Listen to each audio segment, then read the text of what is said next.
चलिए, जैसा कि हम कक्षा 9वीं का जो भूगोल का थर्ड चैप्टर अध्याय 3 था अपवाह तंत्र, उसके बारे में पढ़ रहे थे। और कल के वीडियो में हमने ये जानने का प्रयास किया कि अपवाह तंत्र क्या होता है, ठीक है। और अपवाह तंत्र कहते किसे हैं। इसके साथ साथ हम सिंधु नदी के बारे में पढ़ें, सिंधु नदी की सहायक नदियों के बारे में पढ़ें, इन सिंधु नदी से संबंधित कुछ फैक्टों के पढ़ें। और इसके साथ साथ हमने ये जाना कि इन नदियों की उत्पत्ति कैसे होती है। इन सब के बारे में जो है कल के वीडियो में हमने पढ़ लिया था। आज का जो वीडियो है में हम गंगा नदी, गंगा घाटी एवं गंगा की जितनी भी सहायक नदियां हैं इनके बारे में सुनेंगे, इनके बारे में पढ़ेंगे, इनके बारे में जानने का प्रयास करेंगे। और ये देखने का प्रयास करेंगे कि गंगा जो नदी है भारतीय उपमहाद्वीप में, भारतीय यो क्षेत्र में, भारतीय उपमहाद्वीप में, भारत में कितना उपयोगी है। अन्य चीज़ों के बारे में हम आपका इस चैप्टर के बारे में पढ़ेंगे। तो मैं आप लोगों से कहूँगा, यदि आप कॉपी पेन लिए हैं तो कॉपी पेन लेके आप नोट कर लीजिए, नोट करते हुए चलिएगा। और मैं आपको एक बात बता दूं, डेली शाम 6 बजे कक्षा 9वीं के बच्चे, चाहे आप इतिहास पढ़ते हो, भूगोल पढ़ते हो, समाजशास्त्र पढ़ते हो, समाजशास्त्र तो नहीं है, इतिहास, भूगोल, नागरिक शास्त्र, इन सभी विषयों का समग्र एवं निःशुल्क अध्ययन हमारे इस यूट्यूब चैनल से कराया जाता है। तो आज के इस पार्ट में हम गंगा नदी के बारे में पढ़ेंगे, गंगा नदी की सहायक नदियों के बारे में पढ़ेंगे, ये अन्य चीज़ों के बारे में हम पढ़ेंगे। तो सबसे पहले देखिए गंगा नदी की उत्पत्ति कैसी होती है। तो गंगा नदी की उत्पत्ति कुछ नदियों को मिलाकर, या कहें गंगोत्री और भागीरथी, इन नदियों को मिलाकर आपका जो है गंगोत्री हिमानी, कुछ नदियां हैं उनको मिलाकर गंगा नदी की उत्पत्ति होती है। देखिए गंगोत्री हिमानी, हिमानी यानी हिमनद, एक ऐसा क्षेत्र जहाँ बर्फ हो, तो एक क्षेत्र है उसको आप याद रखिएगा, नाम है गंगोत्री हिमानी। यह पर्वतीय क्षेत्र में एक इलाका है जिसका नाम है गंगोत्री हिमानी। इस गंगोत्री हिमानी से एक नदी निकलती है जिसको हम भागीरथी कहते हैं, भागीरथी कहते हैं। और एक और नदी निकलती है जिसको हम जो है, एक और नदी कहते हैं जिसको हम अलकनंदा, उत्तराखंड के देवप्रयाग में अलकनंदा एक नदी है। एक और नदी जिसको हम अलकनंदा कहते हैं, अलकनंदा कहते हैं। ये दो नदी हिमालय से निकलती है, गंगोत्री हिमानी से भागीरथी, जबकि हिमालय पर्वतों से ये अलकनंदा निकलती है। और इन दोनों नदियां, ये जो दोनों नदियां हैं, भागीरथी नदी है और जो अलकनंदा नदी है, ये वो दो नदी, देखिए मेरी बात समझने का प्रयास कीजिए। गंगा नदी, जैसे गंगा नदी हुआ, ब्रह्मपुत्र हुआ, सिंधु नदी हुआ, जितने भी नदी निकले हैं सब पर्वतों से निकले हैं, ठीक। अब गंगा नदी कहाँ से निकलती है, पर्वत में एक स्थान है जिसको हम गंगोत्री हिमानी कहते हैं। जैसे मान लीजिए ये पर्वतों श्रृंखला है, ये इस तरह से, तो यहाँ पे एक स्थान है जिसको हम गंगोत्री हिमानी कहते हैं। यहाँ से आपका जो है ये क्या, भागीरथी निकलती है, जबकि एक जगह से आपका जो है, आपका मान लीजिए दूसरी जगह पे आपका अलकनंदा नदी जो है, ये दोनों नदी जो है निकलते हैं। और ये दोनों नदी उत्तराखंड के देवप्रयाग में मिलते हैं। उत्तराखंड में ये क्या, देवप्रयाग में, देवप्रयाग, उत्तराखंड के देवप्रयाग में मिलते हैं। और इनके मिलने से गंगा नदी का जन्म होता है। इनके मिलने से क्या, गंगा नदी का जन्म होता है, गंगा नदी का जन्म होता है। तो आप ये एक बात याद रखिएगा, यानी गंगा नदी का जो जन्म है, दो नदियों को मिलाने से गंगा नदी का जन्म होता है। गंगा नदी का जन्म, गंगा नदी का जन्म, ठीक है। तो गंगा नदी, तो हिमालय से दो नदियां निकलती हैं, एक भागीरथी, दूसरा अलकनंदा। अलकनंदा, इन दोनों नदियों से, इन दोनों नदियों के मिलन से गंगा नदी का जन्म होता है। और ये दोनों नदियां देवप्रयाग यानी उत्तराखंड में इन दोनों नदियों का मिलन होता है। यानी देवप्रयाग उत्तराखंड में क्या, आपका अलकनंदा एवं भागीरथी नदियों का क्या होता है, मिलन होता है। इस बात को जो है आप जो है याद रखिएगा, ठीक है। तो उम्मीद करता हूँ गंगा नदी का उत्पत्ति कहाँ से होती है आप समझ पा रहे हैं। अब देखिए जो गंगा नदी है, जो कि उत्तराखंड का जो इलाका है वो पर्वतीय इलाका, आपको वहाँ बहुत ज़्यादा पर्वतीय इलाका देखेंगे, पत्थर मिलेंगे। तो आप जानिए ये जो नदी मिलती है तो एक जो आप गंगा नदी जो है, गंगा नदी का कुछ हिस्सा, कुछ क्षेत्र, कुछ समय क्या होता है पर्वतीय क्षेत्रों में बीतता है। पर्वतीय क्षेत्रों में से वो क्या बहते हुए निकलती है। और जो गंगा नदी है वो आप लिख सकते हैं हरिद्वार। हरिद्वार से क्या, हरिद्वार से, जिस मान लीजिए क्या आपका हरिद्वार है, तो हरिद्वार से ये क्या मैदानी क्षेत्रों में प्रवेश करती है। यानी गंगा नदी जब जन्म लेती है देवप्रयाग में, तो उसके बाद ये काफी लंबे समय तक नहीं कहते, कुछ समय तक क्या करती है, पर्वतीय इलाकों में वो क्या विस्तार होता है, पर्वतीय इलाकों में ही बहती है। लेकिन देवप्रयाग में, लेकिन हरिद्वार से क्या ये जो भूमि होती है ये मैदानी इलाकों में प्रवेश करती है। यदि आप ना समझ पाए तो ऐसे समझे, जैसे मान लीजिए ये गंगा नदी है, कुछ इस तरीके से मान लीजिए बह रही थी। अब इधर पर्वतीय इलाकों में बह रही थी, अब इधर जो कि इसको मैदानी इलाकों में बहना है, तो यहाँ से क्या मैदानी इलाकों में प्रवेश करेगी। तो हरिद्वार से क्या है गंगा नदी मैदानी इलाकों में प्रवेश करती है। अब यहाँ से इसको क्या मैदान यानी समतल भूमि देखने को क्या आपको जो है मिलेगा। ठीक है, तो समतल भूमि आपको देखने में, तो हरिद्वार से जो गंगा नदी है वो पर्वतीय भाग को छोड़कर, यानी पर्वतीय ऐसे क्षेत्र को छोड़कर अब ये क्या ये जो है ये मैदानी इलाकों में, मैदानी भागों में प्रवेश करती है। तो हरिद्वार से मैं लिख दूं, हरिद्वार से पर्वतीय भाग को छोड़ कर मैदानी भाग में प्रवेश करती है, मैदानी भाग में प्रवेश करती है। मैंने ये लिखा, आप इसको मैंने कहा ना कि कॉपी पेन लेके बैठिए, आप चीज़ों को नोट करते हुए चलिएगा। क्योंकि क्या मैं जब कोई चीज़ पढ़ाता हूँ तो जो चीज़ें काम की होती है ना उसको मैं इस तरीके से हैंड रिटन ऐसा नोट करवाता रहता हूँ, ताकि चीज़ें जो है ना आपको जो है चीज़ें जो है समझ में आए। ठीक है, तो इस चीज़ का आप ध्यान दें, इस तरह से आपका हैंड रिटन नोट्स भी तैयार होता जाएगा और आपको चीज़ें क्या समझ में आने लगेंगी। और देखिए, तो यहाँ से इस बात को याद रखिएगा, आप चाहें तो इसका एक स्क्रीनशॉट ले सकते हैं। ठीक, चलिए अब आगे जानिए। तो ये आपने गंगा नदी का उत्पत्ति कैसे होती है, गंगा नदी के मैदानी इलाकों में कहाँ से प्रवेश करती है, इन सभी चीज़ों के बारे में आपने पढ़ लिया। अब चलिए जानते हैं कि जो गंगा नदी है इसकी सहायक नदियाँ कौन कौन सी, यानी गंगा नदी की सहायक नदियाँ कौन कौन सी। तो मैं इसको इरेज कर दूँ, गंगा नदी की सहायक नदियों के बारे में जान लें। गंगा नदी की सहायक नदियाँ जैसे सोन है, यमुना है, ये सारी क्या इसकी सहायक नदी है। तो मैं इनकी जो सहायक नदियाँ हैं इन सहायक नदियों को हम लिख दें।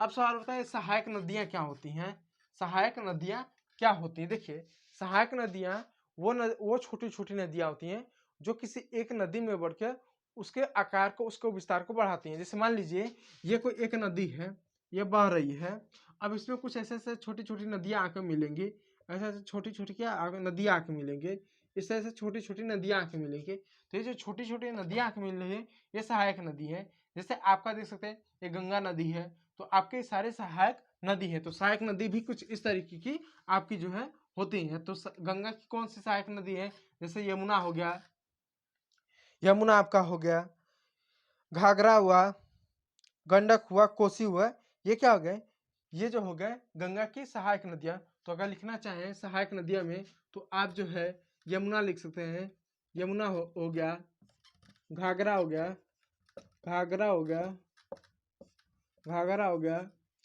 यमुना हो गया, घाघरा हो गया, गंडक हो गया, कोसी हो गया, गंडक हो गया, और जो है कोसी हो गया।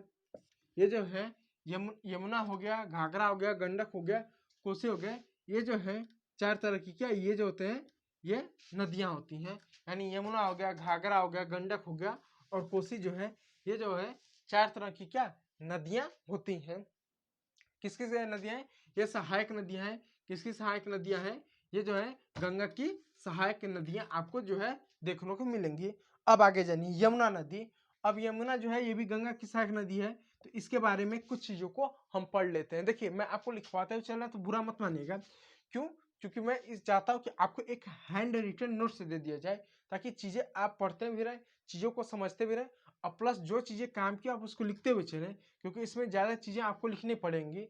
क्योंकि जो चीज़ें बतानी रहती है मौखिक रूप से, तो मैं मौखिक रूप से बताता हूँ। जैसे अगर मैं नागरिक शास्त्र पढ़ाता हूँ तो उसमें मैं बहुत ज़्यादा चीज़ें नहीं लिखवाता हूँ, उसमें बहुत सारी चीज़ों को लिखना नहीं रहता, बल्कि बहुत सारी चीज़ों को समझना रहता है। इसमें क्या, बहुत सारी चीज़ों को समझना तो रहता है, उसके साथ साथ बहुत सारी चीज़ों को याद करना रहता है। विशेष करके जब हम भारतीय पर भारतीय उपमहाद्वीप में जो पर्वतीय क्षेत्र हैं, जो मैदानी क्षेत्र हैं, जो नदियां हैं, इन सभी चीज को पढ़ते हैं। जब भारत का हम भूगोल पढ़ते हैं तो बहुत सारी चीजों को हमको याद करना पड़ता है। नदी है, पर्वत है, पठार है, गंगा नदी की कौन कौन सी सहायक नदियां हैं, कि इसकी दूरी कितनी है, उत्तराखंड में इसकी दूरी कितनी है, यूपी में दूरी कितनी है, बिहार में कितनी है, पश्चिम बंगाल में कितनी है, बांग्लादेश में कितनी है, कुल किलोमीटर इसकी दूरी कितनी है। इन सभी चीज़ों के बारे में क्या हमको पढ़ना पड़ता है। फिर साथ में इसके गंगा नदी पे क्या कोई बांध है या नहीं है, ये सभी चीज़ें पढ़ना पड़ता है। तो मैं डायरेक्ट मैं बता दूंगा तो चीज़ें समझ में आएंगी, ऐसा नहीं है कि नहीं समझ में आएंगी, लेकिन फिर बाद में आप भुला जाओगे। तो भुला जाओ, इससे अच्छा है कि मैं उन सभी चीज़ों को क्या मैं लिखवाता रहता हूँ। तो आप इस तरह से नोट करते रहे। गंगा नदी की सहायक नदी, गंगा की सहायक नदी, मैं लिख दूं गंगा की सहायक नदी। तो गंगा की जो है आपकी जो सहायक नदी है, या आपकी जो गंगा की सहायक नदी हो गए, यमुना हुआ, घाघरा हुआ, गंडक हुआ, कोसी हो गए, ये सहायक नदी हो। अब यमुना के बारे में जाने। यमुना भले ही गंगा की सहायक नदी है, लेकिन अपने आप में एक बहुत बड़ी नदी है। अब यमुना के बारे में जाने। अब यमुना नदी कहाँ से निकलती है? देखिए, यमुना नदी की जो उत्पत्ति होती है, ये जो होती है हिमालय की कहाँ होती है? यमुनोत्तरी से होती है। यानी हिमालय में एक क्षेत्र है, मैं लिख दूं हिमालय में एक क्षेत्र है, हिमालय में यमुनोत्री यानी हिमालय में यमुनोत्री क्या हिमालय से मिलती है, ये क्या हिमानी से निकलती है। यानी हिमालय में यमुनोत्री हिमानी से निकलती है, हिमानी।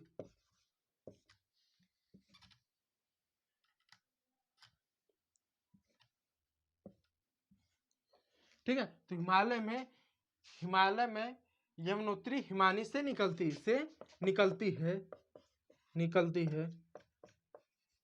निकलती इसको याद रखिएगा। तो यमुना नदी हिमालय में यमुनोत्री हिमानी से क्या ये जो है निकलती है, यमुना नदी। अब यमुना नदी के बारे में कुछ जान लीजिए। गंगा की दाहिनी ओर से समांतर बहती है, यानी ये गंगा नदी है, तो इसके ये दाहिनी ओर से इसके समानांतर बहती है, यानी इसके समांतर ही बहती है। और ये जो नदी है इलाहाबाद में, ये जो नदी है यानी यमुना नदी, यानी प्रयागराज, आप कह रहे प्रयागराज यानी इलाहाबाद। ठीक है, यानी प्रयागराज यानी इलाहाबाद में क्या यमुना और गंगा का मिलन होता है। ठीक है, तो आप इससे लिख सकते हैं इलाहाबाद यानी प्रयागराज यानी इलाहाबाद में यमुना और गंगा का मिलन होता है।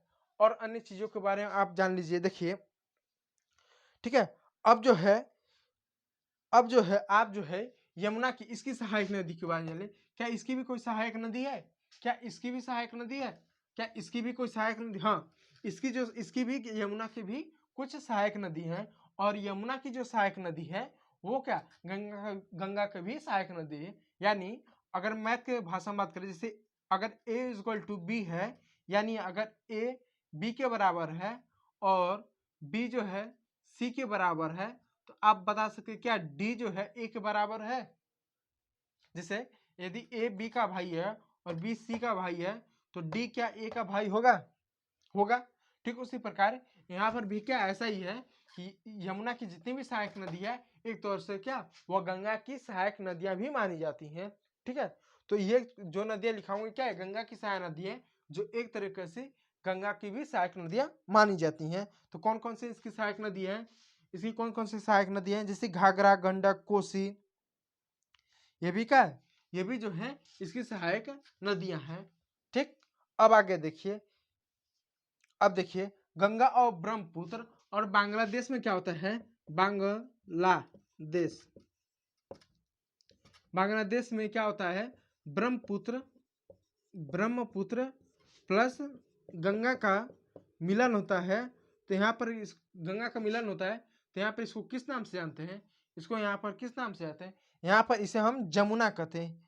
यहाँ पर इसका मेघना नाम से जाना जाता है, यहाँ पर इसको क्या मेघना मेघना नाम से जाना जाता है। और एक बात जान लीजिए, जो ब्रह्मपुत्र नदी है इसको इसको बांग्लादेश में पद्मा नाम से, जबकि गंगा को जमुना नाम से जाना जाता है।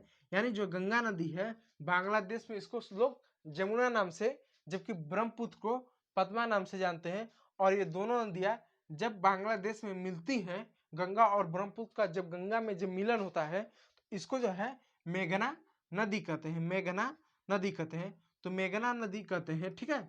एक बात जान लिया, इसको क्या मेघना नदी कहते हैं। तो दो चीजें इसमें याद रखिएगा, पहला गंगा नदी तब होगा जब भागीरथी अलकनंदा देवप्रयाग में मिलेंगे तो गंगा नदी, और फिर बाद में यह यमुना और गंगा, ये दोनों नदी इलाहाबाद में मिलती हैं। तीसरा ये जो है गंगा और ब्रह्मपुत्र, गंगा को बांग्लादेश में जमुना और ब्रह्मपुत्र को बांग्लादेश में पद्मा नाम से जाना जाता है। जब ये मिलते हैं तो इनको मेघना नाम कहा जाता है। तो गंगा जो नदी है 3 बार मिलती है, एक बार आपका भागीरथी अलकनंदा से, मैं लिख दूं भागीरथी प्लस अलकनंदा मिलती हैं। दूसरा आपका जो मिलता है वो कौन सा, आपका गंगा प्लस यमुना मिलता है। तीसरा जो आपका मिलता है आपका क्या ब्रह्मपुत्र जिसको हम पद्मा नाम से जानते हैं बांग्लादेश में, प्लस गंगा जिसको हम वहाँ पर जमुना नाम से कहते हैं, और ये जब मिलता है तो मेघना नदी का निर्माण होता है। मेघना नदी का क्या निर्माण होता है, मेघना नदी का निर्माण, ठीक है। देखिए मैं एक बार फिर कहूँगा, जो चीजें मैं लिखवा रहा हूँ ना सभी चीजें आपके लिए इंपॉर्टेंट है, तो आप मेरे साथ ये सभी चीजें लिखते हुए चलेंगे। आप इसको ऐसा नहीं कि बस देख लिया हो गया, ऐसा मत कीजिएगा। मैं साइड में आप स्क्रीनशॉट मार के सब लिखते हुए चलिएगा, क्योंकि जहाँ पर जो चीजें नहीं लिखवाना होता है तो उसको मैं नहीं लिखवाता हूँ, लेकिन यहाँ पर ये सभी चीजें जो कि लिखवाने योग्य है, लिखवाने का मैं प्रयास कर रहा हूँ, क्योंकि ये चीजें आपके लिए इंपॉर्टेंट है। तो मैं इसको हटा भी नहीं सकता, प्लस आप भी क्या इसको जो है मत हटाइएगा, ठीक है। चलिए अब आगे देखिए, सुंदरवन डेल्टा का निर्माण करते हैं। अब देखिए इसके बाद जब ये दोनों नदियां यानी ब्रह्मपुत्र और गंगा नदी जब मिलते हैं, मेघना होती है, उसके बाद क्या है, ये जो पश्चिम बंगाल जो बांग्लादेश का क्षेत्र है यहाँ पर ये क्या सुंदरवन डेल्टा का निर्माण करते हैं। अब सवाल होता है ये डेल्टा क्या होता है, मैं लिख दूं यहाँ पर ये दोनों, ये लिख दूं सुंदर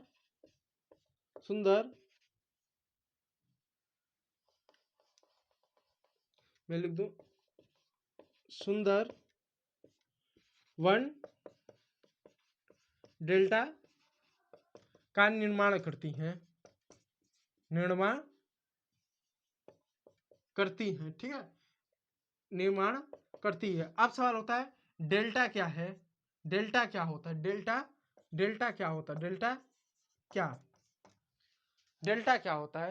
यानी मैंने तो लिख दिया कि ये जो है सुंदरवन डेल्टा का निर्माण करती है, जो विश्व का सबसे बड़ा डेल्टा होता है। आखिर सवाल होता है डेल्टा होता क्या है। देखिए डेल्टा क्या होता है, जिससे आप सब जानते हैं कि भारतीय उपमहाद्वीप में, भारतीय उपमहाद्वीप क्या यानी भारत, बांग्लादेश, पाकिस्तान, नेपाल, भूटान, म्यांमार, बांग्लादेश, मालदीव, श्रीलंका, ये सभी देश को भारतीय उपमहाद्वीप के अंतर्गत लाया जाता है। कभी कभी हम जो अफगानिस्तान को भी लिखते हैं, ठीक है। तो भारतीय उपमहाद्वीप में जो 3 नदियां प्रमुख रूप से, जैसे सिंधु नदी, ब्रह्मपुत्र नदी, गंगा नदी, ये पर्वतों से निकली हुई है, पर्वतों से निकले। और जब ये पर्वतों से निकलते हैं तो इसमें इतना जल होता है, और पर्वतों से जब निकलते हैं तो चीजों का घिसाव करते हैं, जैसे मिट्टी को अपर्दन करते हैं, पर्वतों का घिसाव करते हैं। तो घिसाव से अपने साथ धूल, मिट्टी, कीचड़, कंकड़, पत्थर जो कुछ रहता है वो सभी चीजों को अपने साथ बहाकर ले आते हैं। लेकिन जैसे जैसे ये जब समुद्र में मिलने का इनको होता है तो इनकी जो गति होती है इतना स्लो हो जाती है, या हम कहें कि ये नदियां इतना थक जाती हैं कि पहाड़ों से लेकर, यानी जब पर्वतों से निकली तब से लेकर समुद्र तक मिलने तक इन्होंने जो कुछ भी लाया उसको समुद्र में मिला नहीं पाती। जैसे मान लीजिए अगर आप किसी नदी में, मान लीजिए किस नदी में आपने 100 टन, मान लीजिए 100 टन अगर आपने मिट्टी उसमें, किसी नदी में आपने अगर 100 टन मान लीजिए आपने मिट्टी फेंकवा दिया, वो भले ही वो नदी 100 टन मिट्टी को बहा ले जाएगी, लेकिन उसको समुद्र में मिला नहीं पाती है। समुद्र में जब उसको मिलना होता है तो उतना स्लो जाती है उसका पानी, यानी जब कोई नदी जब समुद्र में मिलता है तो उसकी गति एकदम स्लो हो जाती है, एकदम स्लो हो जाती है, एकदम स्लो हो जाती है। इसलिए अपने साथ जो कुछ भी लाई रहती है वो समुद्र में मिलने से पहले क्या, वो उधर ही छोड़ देती है। जैसे आप एग्जाम्पल तौर पर आप समझिए, मान लीजिए ये समुद्र है, अब कोई नदी मिलना है, अब इसको मिलने से पहले क्या करती है, चीज लाई रहती है, मिट्टी कंकड़ कीचड़ जो भी सारे सारे इधर क्या गिरा देती है, उससे क्या पानी मिल जाती है। पानी जो गंगा का नदी है, जो पानी है, नदियों को पानी में तो अपने साथ जो उसको इस तरह से क्या एक तरह का डेल्टा का निर्माण होता है, जो मार्गों में जिन चीजों को किया, जो भी चीजें समुद्र में मिला नहीं पाती हैं, एक इसको चीजें छोड़ देते, एक तरह का प्राकृतिक निर्माण करती है, एक तरह का भूमि का निर्माण करती हैं, वो एक तरह का भूमि ऐसा का निर्माण करती हैं। तो वैसे ही सुंदरवन डेल्टा एक तरह का डेल्टा है। अब सवाल होता है इसका नाम सुंदरवन डेल्टा ही क्यों है, कुछ और क्यों नहीं। डेल्टा तो समझ में आ गया कि डेल्टा क्या होता है। अब सवाल होता है कि सुंदरवन क्यों, सुंदरवन इस वजह से क्योंकि जो डेल्टा है ना, यहाँ पे कुछ वनस्पति पाए जाते हैं। वनस्पति क्या है, जैसे अगर आप घास को भी देखो तो घास क्या है, घास जानते हो ना, जो गायों को खिलाया जाता है, गाय भैंसों को, वो भी एक वनस्पति है। वो भी क्या एक वनस्पति है, एक वनस्पति है, वनस्पति है, वन क्या है, एक तरह का क्या वनस्पति ही है, ठीक है, वनस्पति ही है। ठीक उसी प्रकार यहाँ पर कई तरह के वनस्पति पाए जाते हैं। यहाँ पर सुंदर वन नाम की एक वनस्पति पाई जाती है। यहाँ पर क्या सुंदर पादप पाए जाते हैं, कुछ पुष्प पाए जाते हैं, कुछ वनस्पति पाए जाते हैं, कुछ पौधे पाए जाते हैं, यहाँ पर ऐसा समझो सुंदर नाम के, ठीक है, पाए जाते हैं। इसी के कारण इस डेल्टा को सुंदर वन डेल्टा कहते हैं। यहाँ देखिए सुंदर पादप मिलता है, यानी यहाँ पर इसका नाम यहाँ पर पाए जाने वाले सुंदर पादप से लिया गया, यानी फिर यहाँ पर सुंदर नाम का एक पादप पाया जाता है, जिस वजह से एक वनस्पति पाया जाता है, एक पादप, पादप यानी पौधा पाया जाता है, पादप यानी एक पौधा पाया जाता है, एक तरह का वनस्पति पाया जाता है, जिस वजह से इसका नाम सुंदर वन डेल्टा रखा गया। और वन क्यों है, क्योंकि ये जो पादप है एक जंगल की तरह आपको देखने को मिलेंगे, कुछ इस तरह का आपको देखने को मिलेंगे, तो इसलिए इनको क्या सुंदर वन डेल्टा कहा जाता है। तो आप इस बात को याद रखिएगा, गंगा नदी पूरे विश्व का सबसे बड़ा डेल्टा का निर्माण करती है, जिसको हम सुंदरवन डेल्टा कहते हैं। अब जान लीजिए जो गंगा नदी होती है इसकी कुल लंबाई, यानी गंगा नदी की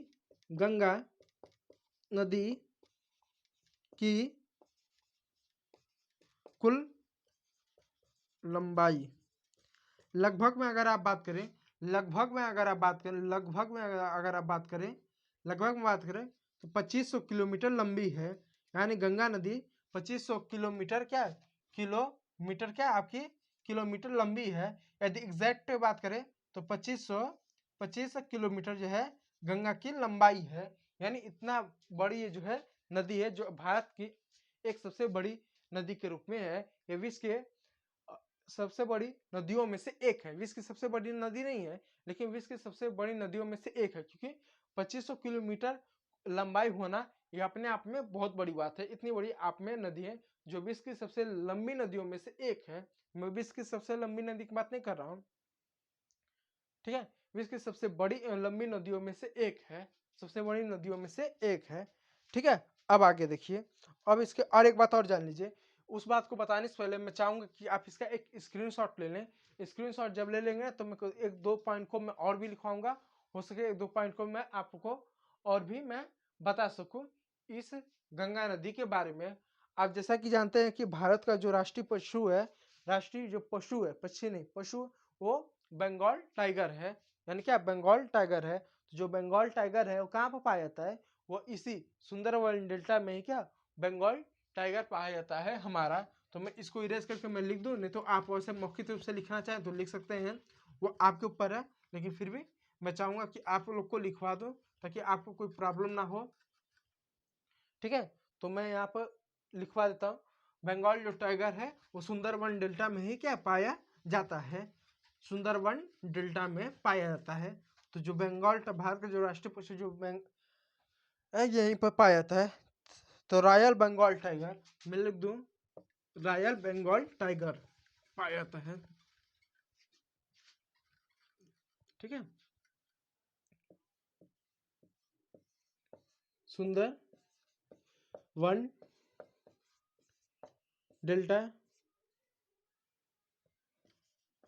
डेल्टा में सुंदर वन डेल्टा में रॉयल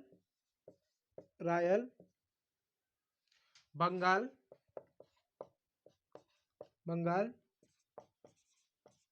टाइगर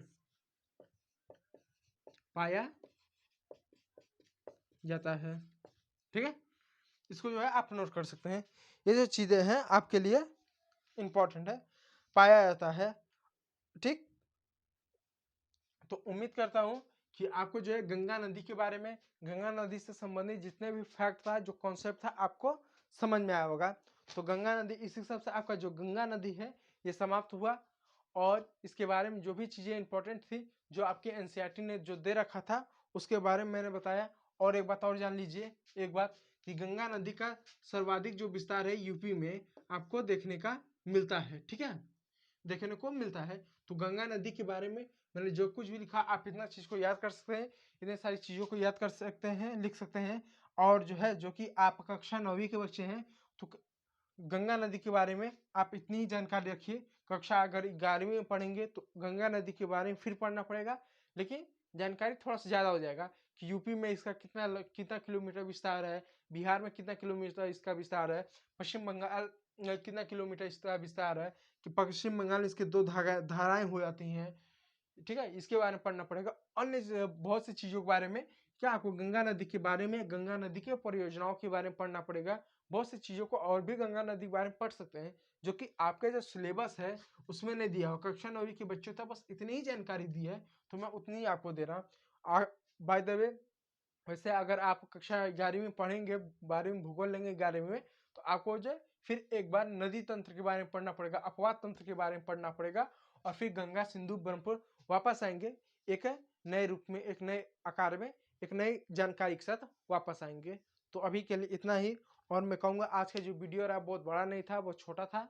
मुझे इसके बारे में कुछ चीज़ों को लिखवाना था, तो मैंने इसको लिखाने का प्रयास किया। तो उम्मीद करूंगा कि आपको चीज़ें समझ में आई होंगी। यदि चीज़ें समझ में आई होंगी तो वीडियो को लाइक कीजिएगा। चैनल से आप हमारे साथ जुड़ सकते हैं। ऐसे किसी भी एजुकेशन फुल वीडियो देखने के लिए आप हमारे चैनल को सब्सक्राइब कीजिएगा और वीडियो ज़्यादा से ज़्यादा शेयर कीजिएगा, क्योंकि आप लोग शेयर नहीं करते हैं, कोई भी सपोर्ट नहीं देते हैं। इस वजह देख सकते हैं हम बहुत ही पीछे हैं, लेकिन फिर भी आप शेयर कीजिए, सपोर्ट दीजिए। आपका बहुत बहुत धन्यवाद वीडियो देखने के लिए।